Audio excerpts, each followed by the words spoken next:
Baik, selamat pagi teman-teman, selamat tahun baru. Assalamualaikum warahmatullahi wabarakatuh. Salam sejahtera bagi kita semua, terima kasih.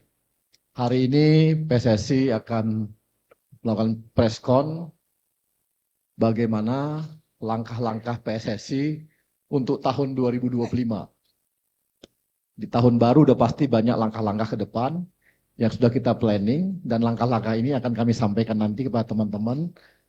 Semuanya akan disampaikan hal-hal yang memang dianggap perlu disampaikan. Untuk itu, supaya kita nggak berpanjang-panjang, kita langsung beri kesempatan pada Pak Ketum untuk menyampaikannya. Terima kasih. Assalamualaikum warahmatullahi wabarakatuh. Salam sejahtera untuk kita semua. Shalom, Om Swastiastu, Nama Budaya, salam kebajikan. Tentu apa yang kita lakukan hari ini tidak lain untuk kebaikan tim nasional.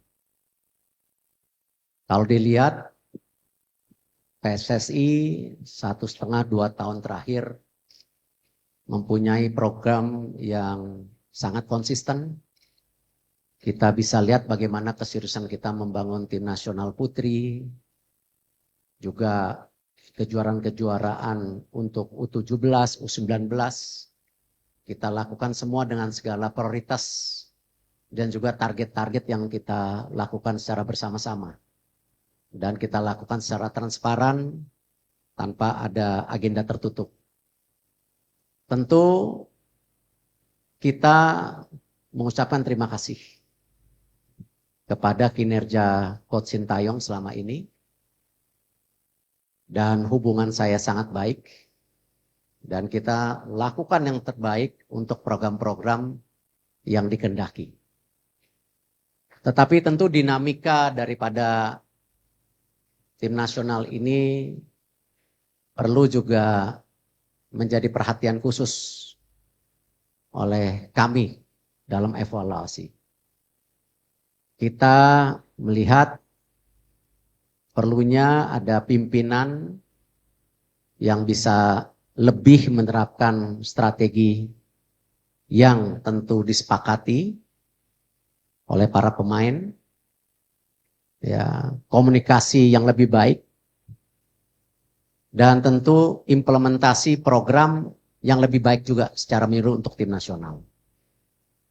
Dan Pak Marji sudah ketemu Coach Sintayong tadi pagi, dan Coach Sintayong sudah menerima ya surat menyuratnya. Nanti tentu ada proses yang berikutnya mengenai hubungan kita yang sudah berakhir. Dan saya mengucapkan sekali lagi terima kasih. Dan kami sudah mendapatkan calonnya. Nanti juga kita undang semua media untuk press conference berikutnya di tanggal 12 nanti. Kurang lebih jam 4 sore. Jadi kalau ada dari pihak media atau teman-teman yang ingin tanya jawab, nanti langsung saja dengan pelatih penggantinya. Ya. Tanggal 11 malam sudah mendarat. Tanggal 12 nanti kita beri kesempatan untuk media bisa melakukan tanya jawab. Dan tentu beberapa agenda yang kita akan lakukan untuk hari Minggu dan Senin, ya, pertemuan dengan Exco, dampingi dengan beberapa asisten yang kualifikasinya tinggi, sehingga ini menjadi sebuah improvement, ya, supaya kembali perjuangan kita untuk menuju Piala Dunia, kita coba sekritikal mungkin segala kekurangannya kita bisa atasi. Karena target utamanya ini Piala Dunia. Dan keputusan ini bukan ya karena tentu tim nasional ini milik siapa-siapa, tetapi milik Indonesia. Tidak ada ya persepsi tim nasional ini milik Erick Thohir, milik PSSI atau milik coach, ya tidak. Tapi bagaimana kita memastikan semua dinamikanya ini kita ukur sebaik-baiknya sehingga hasilnya juga bisa lebih konsisten. Mungkin itu yang saya bisa sampaikan. Terima kasih. Wassalamualaikum warahmatullahi wabarakatuh. Baik, langsung saya berikan kesempatan bertanya kepada wartawan. Ya, satu. Ya. Selamat siang Pak Erik, saya Majid dari Tribun News. Pertama Pak Erik, mungkin dengan adanya pemerintahan ini beberapa hari lalu, belakangan ini juga publik kita terbelah ya Pak Erik ya. Ada yang pro, ada yang kontra. Mungkin dari Pak Erik bisa menjelaskan kembali apa yang menjadi keputusan tadi kan strategi, terus kemudian program ke depan. Apakah ini juga ada terjadi kabar sebelumnya juga tidak match-nya dengan pemain. Katakan ada kabar Messi Hilgers yang tidak suka atau terus kita juga dapat kabar dari media Italia justru Pak Erik katanya juga gaya melatih Sintayong yang bisa dibilang tanda kutip monoton seperti. Kemudian yang kedua Pak Erik sebelumnya kan Sintayong juga mendapatkan golden ticket ya Pak Erik dari pimpinan negara sebelumnya. Apakah golden ticket itu akan tetap berlangsung atau seperti apa itu Pak Erik? Itu aja. Terima kasih. Ya tentu mengenai golden visa saya nggak bisa menanggapi, itu kan memang bagian dari bukan tupoksi kami gitu. Sama juga saya tidak bisa menanggapi tulisan media yang ada di luar negeri seperti Gulf, Tuto, Euro Reporter dan lain-lain. Ya tentu mereka punya penilaian sendiri dan saya rasa mereka punya pandangan sendiri. Saya juga nggak mau komen dengan hal-hal seperti itu. Tapi saya mengapresiasi berita-berita seperti yang di New York Times, juga ditulis oleh beberapa media luar negeri yang menyatakan bahwa pembangunan tim nasional Indonesia sudah ke arah yang baik dengan mensinkronisasi semua kepentingan di atas segalanya sehingga program ini transparan. Karena itu banyak sekali pemain-pemain berkualitas yang bergabung. Itu yang saya apresiasi. Kalau saya lihat memang dinamika ini cukup kompleks. Kalau saja waktu itu kita mengambil keputusan yang tergesa-gesa mungkin kurang baik juga. Tetapi kita sudah dirasakan sejak pertandingan, bahkan sebelum pertandingan Indonesia melawan China. Ya, cuman waktunya terlalu mepet waktu itu. Waktunya terlalu mepet dan ya yang terbaik ya hari ini. Karena kita masih punya waktu hampir 2,5 bulan untuk persiapan. Karena saya juga tidak mau ya mengambil sebuah keputusan yang membuat tentu keadaannya tidak baik. Nah, cuman dengan segala evaluasi perhitungan, waktu 2,5 bulan ini cukup. Ya, tidak tergesa-gesa hanya pada saat waktu dinamika yang terjadi Indonesia lawan China waktu itu. Itu yang saya bisa sampaikan. Ya, Mbak. Terima kasih, saya Fitrianto dari Republika. Pak Erik, apakah keputusan ini berkaitan dengan keselarasan dengan pemain-pemain naturalisasi yang mungkin kurang begitu baik dengan STY sehingga harus Ataupun pemain Indonesia menurut saya sama saja. Tapi kalau kita lihat sekarang dengan banyaknya di tim nasional yang bermain di luar negeri, tentu dinamika daripada masing-masing individu itu menjadi perhatian. Dan kalau kita lihat nanti salah satunya di tanggal 12 malam rencana ada pertemuan pemain-pemain tim nasional kita yang berkarir di Liga Indonesia untuk bertemu pelatih baru. Ya, kita nggak mau beda-bedain itu. Tetapi perlu dinamika yang terjadi di komunikasi ini harus lebih merata. Ya, jadi tidak ada pemain juga yang terjebak pemain ini baik, pemain ini kurang. Menurut saya itu bukan judgement yang baik. Ya, tetapi kita harus melihat tim ini sebagai sebuah komposisi yang satu. Sama. Di sepak bola itu yang paling berat ya memang intangible atau sesuatu yang tidak terukur. Salah satunya ya teamwork itu.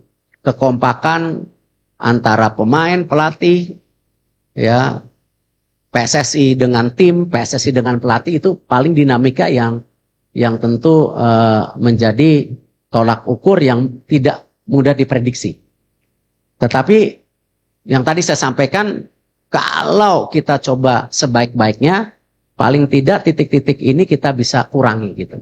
Ya salah satunya komunikasi yang saya sampaikan tadi, ataupun bagaimana tactical issue yang seperti ditulis oleh beberapa media Eropa, tetapi itu tidak menjadi judgement, ya, tetapi itu menjadi bagian evaluasi, gitu.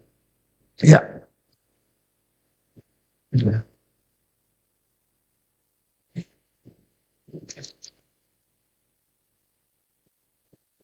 Mic-nya mau dibantu yang Cek. Selamat siang Pak Erik, saya Sony dari Kumparan. Pak, ingin bertanya terkait detail kontraknya Pak, apakah ini putus kontrak sepihak atau bagaimana? Kemudian adakah kompensasi yang harus dibayarkan PSSI terhadap Sintayong? Karena kita tahu sebelumnya sudah ada kesepakatan sampai 2027 ya Pak. Terima kasih. Ya, semua kontrak kita harus hormati, karena kalau kita ingin menjadi federasi yang kredibel, ya kita harus menjaga kesepakatan yang sebelumnya. Sama ketika kita memperbaiki Liga Indonesia, ya salah satunya kita menekankan kepada klub-klub.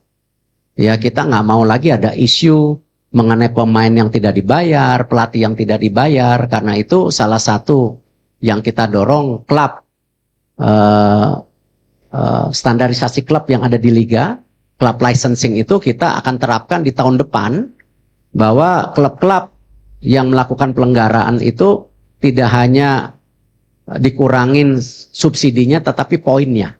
Nah, kalau kita melakukan itu di liga tetapi PSSI sendiri tidak respect dengan apa yang dikomit, ya saya rasa bukan menjadi contoh yang baik. Kita harus menghormati segala perkataan dan kontrak-kontrak tersebut. Jadi kita tidak akan, dan Pak Marji, Coach Sintayong tanda tangan surat terimanya. Nah, tentu nanti antara lawyer dan lawyer akan bicara untuk follow up kompensasi yang sesuai dengan nilai kontraknya, gitu. Ya. Tapi poinnya kita harus respect dengan apa yang kita sepakatin. Ya, tidak boleh kita sebagai bangsa yang tidak menjaga kehormatan kita, apalagi federasi kita sedang dalam posisi tinggi-tingginya sekarang di mata internasional. Jadi kita harus jaga itu, ya. baik nih. Selamat siang Pak Erik. Tadi sudah dipastikan ya. Oh, saya Heri dari bola.com. Maaf, terlalu semangat nih. Dalam beberapa hari terakhir setelah isu pemecatan Sintayong kan muncul di beberapa media sosial bahwa ada nama-nama yang muncul. Ada yang menyebut Patrick Kluivert, ada yang menyebut ini itu. Mungkin bisa dipastikan siapa Pak penggantinya Sintayong di timnas Indonesia. Kemudian kedua untuk Pak Marji, tadi pagi disebutkan Pak Marji bertemu dengan Coach Sin. Mungkin apa yang disampaikan Pak Marji kepada Coach Sin mungkin, dan apa yang disampaikan Coach Sin kepada Pak Marji bisa diceritakan. Itu aja, terima kasih. Pak Marji, silakan Pak Marji. Terima kasih Pak Ketum. Saya perlu sampaikan berkaitan dengan pertemuan saya dengan Coach Sin. Alhamdulillah semuanya berjalan dengan baik, smooth, tidak juga ada persoalan apa-apa. Prinsipnya Coach Sin menerima keputusan pemutusan hubungan kerja antara PSSI dengan Coach Sintayong, dan Coach Sin mengucapkan terima kasih atas kepercayaan yang sudah diberikan PSSI kepada Coach Sin selama kurang lebih hampir 5 tahun. Dan pesannya Coach Sin mudah-mudahan timnas bisa lolos ke Piala Dunia. Itu aja. Pak. Untuk pelatih-pelatih yang diinterview memang ada 3 nama waktu itu, dan juga berikut beberapa asisten sebagai opsi untuk pendamping pelatih. Karena kita yakini tidak ada pelatih yang sempurna, pasti masing-masing pelatih punya kekurangan. Nah, memang salah satu kandidat yang saya interview yang namanya disebutkan tadi. Tapi daripada menebak-nebak, kan tadi saya bilang tanggal 11 sampai tanggal 12 nanti ada press conference jam 4. Lebih baik media bisa bertanya langsung kepada pelatih yang tentu kita sudah sepakati. Gitu. Oke, yang pojok. Halo, selamat siang. Saya Dwiki dari BBC Indonesia. Saya mau bertanya, kan pergantian pelatih ini kan ada di tengah-tengah pada saat kualifikasi Piala Dunia yang sedang sebenarnya dalam posisi yang positif gitu ya. Sempat ada pemikiran nggak dari Pak Ketum dan juga tim PSSI keseluruhan bahwa jika mengganti pelatih di tengah jalan seperti ini akan menjadi blunder besar bagi PSSI? Seperti itu. Terima kasih. Saya rasa hal yang biasa. Memang untuk posisi kualifikasi Piala Dunia ini juga banyak negara-negara mengganti pelatihnya. Tinggal dihitung resikonya. Makanya tadi saya ceritakan kejadian di China itu sebelum pertandingan bahkan sudah terjadi dinamika yang cukup tinggi. Ya Pak Marzi, benar ya. Tapi kita berhitung-hitung, kalau itu dilakukan saat itu tentu jarak ke pertandingan berikutnya terlalu singkat. Dan hari ini yang terbaik karena kita masih punya waktu 2,5 bulan. Dan tentu resiko-risiko tetap ada. Tetapi lebih baik kita mengambil resiko daripada menyesal di kemudian hari. Nah, dan kita juga mencari tentu figur-figur yang tadi kita yakini bisa memberikan extra effort dari dinamika komunikasi, leadership, ataupun taktikal bermain yang bisa kita harapkan. Itu sih. Pak, sedikit lagi Pak, satu lagi Pak. Berarti apakah dengan kata lain bisa dibilang kegagalan di AFF menjadi faktor terbesarkah atau tidak sebenarnya? Gini, semua pertandingan yang kita ikutin ya pasti ada evaluasinya. Tadi saya bilang kan kita melihat dari pertandingan Indonesia-China. Memang dipikir terlalu ambisius, tapi tidak. Karena kita menghitung strategi-strategi atau target-target angka-angka kemenangan itu kan kita sudah hitung waktu itu. Ya, gimana kalau kita waktu itu kalah dengan Saudi? Ada press conference hari ini enggak? Ya, nggak usah diomongin, udah pasti gagal Piala Dunianya. Karena poinnya sudah tidak ada. Justru di 4 pertandingan berikutnya ini ya kita berharap kita menimba poin gitu. Jadi sekecil apapun yang menjadi tentu ini kita harus perbaikin. Itu yang kita harapkan. Ya, Ya, pojok. Ini orang bola. Yang itu, yang pojok itu pojoknya.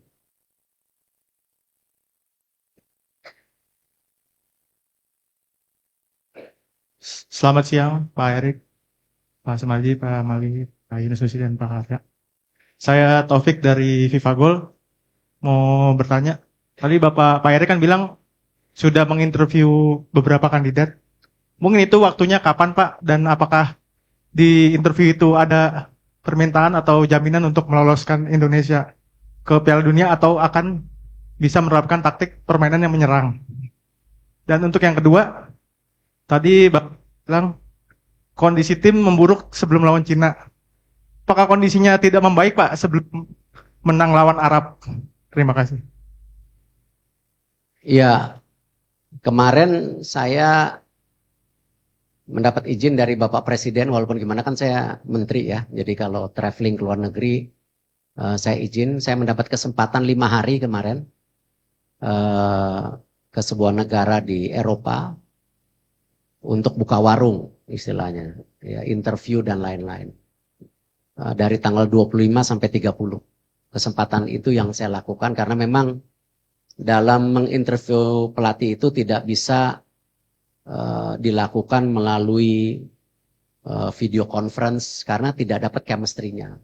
Harus berduduk one on one dan bahkan sebenarnya yang saya tawarkan juga sengaja itu tanggal 25, yaitu hari Natal sebenarnya. Bukan saya tidak menghormati hari besar, cuman itu bagian kita juga mengetes keseriusan dan komitmen. Dan saya mendarat jam 6.10 pagi, jam 10 udah buka warung istilahnya. Ya, dari 3 pelatih ada 1 yang datang. Nah itu yang saya lihat, wah ini poinnya lebih. Gitu, karena walaupun habis interview, dia pulang lagi ke negaranya. Ya, karena hari Natal kita harus hormatin itu. Dan saya juga Tidak mau memakan waktu, biasanya interview 2 jam, 2 jam setengah cukup saya rasa. Kalau saya bicara detail mengenai dinamika ya saya rasa itu bukan hal yang perlu saya ceritakan detail. Takutnya nanti tadi hubungannya baik-baik kok. Ya saya respect Coach Sintayong, hubungannya baik gitu. Dan sepertinya tadi dilaporkan juga menerima dengan baik. Dinamika itu ada, tapi saya nggak mau bicara detail. Malah nanti menjadi dispute seakan-akan habis manis pah dibuang gitu loh. Ya saya nggak mau dalam itu. Karena apapun yang sudah dilakukan semua baik. Ya, dan saya berprinsip tidak mungkin tim nasional kita sampai sini mau yang putri, yang muda-muda, yang U17, U19, U23 tanpa program ya yang PSSI punya. Tapi PSSI menyadari tanpa pelatih yang baik tidak mungkin punya tim nasional yang baik. Tetapi tanpa kualitas pemain ya mau programnya baik, pelatihnya baik, ya nggak jadi apa-apa. Karena pemain menjadi sebuah kualitas yang penting. Ya, Manchester City tanpa Rodri kalah melulu tuh. Ya, cuma 1 Rodri berarti.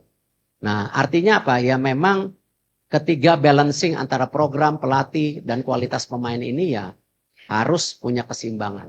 Tidak bisa satu dan lainnya yang lebih menonjol gitu. Ya, jadi ini menjadi satu kesatuan gitu. Tinggal satu ya. Ya Mbak, yang cewek dulu. Tadi.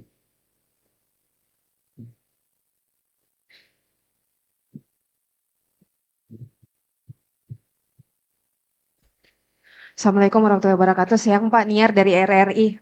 Pertanyaannya, untuk pelatih yang baru nanti atau pelatih pengganti ini, apakah terpilihnya sebagai pelatih untuk timnas Indonesia sudah memenuhi standar dari filosofi sepak bola yang diinginkan oleh PSSI saat ini begitu? Karena kita tahu jargonnya sama ini adalah ingin membawa Garuda mendunia begitu Pak. Kemudian kita tahu juga bahwa selama ini Coach Sintayong tidak hanya memegang timnas senior, tapi beliau juga memegang timnas under 23 yang kita tahu akan beberapa waktu ke depan juga mungkin ada agendanya tertentu. Apakah nanti akan ada pelatih ad interim atau mungkin yang pelatih baru ini juga akan memegang tanggung jawab yang sama begitu? Terima kasih Pak. Coach Indra, Coach Nova juga ditargetkan Garuda mendunia. Kenapa setelah lolos AFC kita targetkan mereka untuk bisa qualified di kejuaraan dunia U17, U20. Nah, nanti memang untuk tim pelatih itu di dalamnya ada komponen pelatih U23. Ya, jadi nanti kalau diumumkan nanti biar aja tanggal 12 itu ada pelatih kepala, ada beberapa asisten dan ada 1 asisten untuk U23. Ya, tetapi mempunyai program yang sama U23 dan senior. Nah, memang kuncinya ketika kita ingin punya filosofi sepak bola seperti Jepang ataupun beberapa negara lain ya kita perlu waktu. Itulah kenapa diperlukan technical director nanti. Cuman ya memang tidak mudah juga mencari technical director karena memang ya ini perlu pendalaman daripada detail daripada persepakan bola Indonesia. Cuman yang menarik yang salah satunya saya titipkan bahwa selain target ya saya juga titipkan bahwa filosofi sepak bola ini mesti dibangun dari senior dan U23 dan itu disanggupi tentu dengan waktu-waktu juga perlu support dari banyak pihak tentunya. Para pelatih yang saya interview sudah mengerti targetnya dan beberapa juga yang punya nama di dunia sepak bola tidak mungkin bergabung ke sebuah negara hanya sekedar mencari kerjaan. Ya, tetapi mereka pasti mempunyai target personal ya di mana tentu ingin menjadi bagian sejarah legacy yang kita miliki gitu. Yaitu lolos ke Piala Dunia. Ya, terakhir di SCTV. Selamat siang Pak Erik. Satu pertanyaan Pak. Ada isu mengenai tekanan dari mafia bola untuk menggantikan Coach Sintayong sebagai pelatih Pak. Ada juga yang bilang Pak Erik ditekan juga dari Exco untuk mengganti pelatih Pak. Apakah ini benar Pak? Makasih Pak.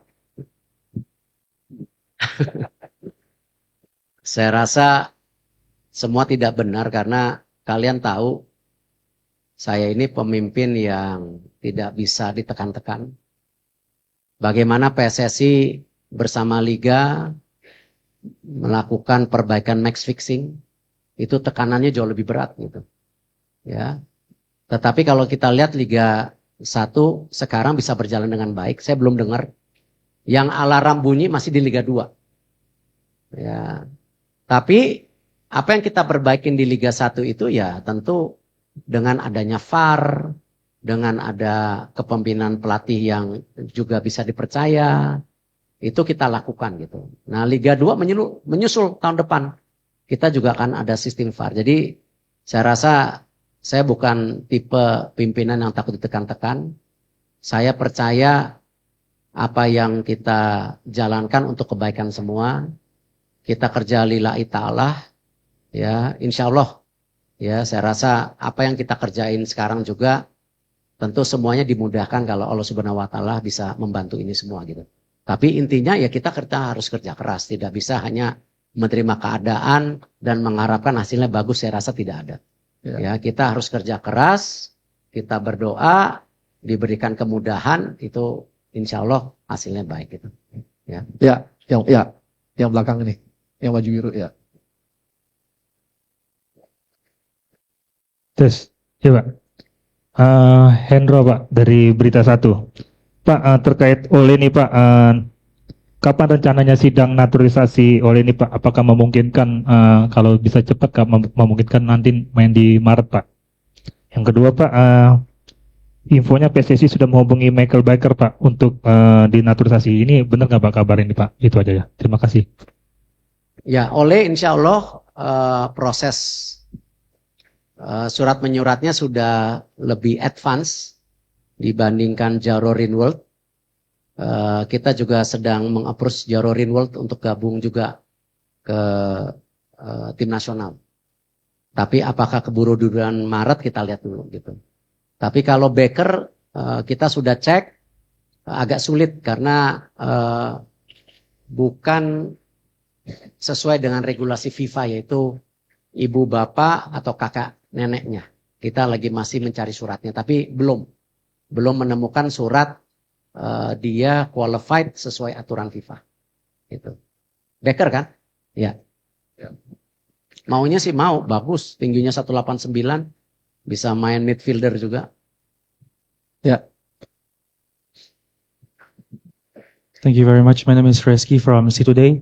I have a question is what is the main reason for this change despite of the rise of our national team level in the FIFA rank? And the second is, and for the next candidate or the next coach, what is the expectation or the main focus of this improvement of the national team? Thank you. Hiring the next coach is the same.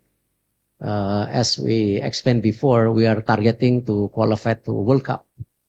And all the candidates that we interviewed during the 5 days I was in Europe, basically most of them agree this is the target. This is why they agree to join the interviews. They have a serious to become the legacy on both sides, not only we as the countries, but also them as a personals. For changing clothes, coach, this is something actually we've been discussed for many months back. But I think the moment is about to be right because right now we still have 2.5 months on preparation for next games. And we still have formats that we want to get as much as point that we can get. The dynamics of the communication is one of the issues that we put in, but also we feel we need a coach that also can help on the tacticals. This is something that or the evaluations that we have. Oke. Baik teman-teman, habis ya? Cukup ya? Baik. Terima kasih teman-teman atas perhatiannya dan terima kasih pada Pak Ketum, Pak Waketum, Pak Marji, Pak Sekjen semua. Terima kasih semua wartawan.